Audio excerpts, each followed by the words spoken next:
ಸೌಭಾಗ್ಯ ಎಲ್ಲೂ ಇಲ್ಲ.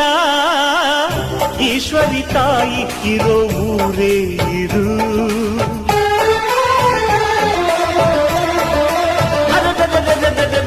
ಇಲ್ಲಿರೋ ಆನಂದ ಎಲ್ಲೂ ಇಲ್ಲ. ಮೆಚ್ಚಿದ ಹುಡುಗಿ ಇರೋ ಊರೇ ಇದು. ನನ್ನ ಕಣ್ಣಿಗೇನಾದರೂ ನನಗೆ ತಾನೇ ನೋವು, ನನ್ನ ಮಣ್ಣಿಗೇನಾದರೂ ನನಗೆ ತಾನೇ ನೋವು. ರುಕ್ಕಮ್ಮ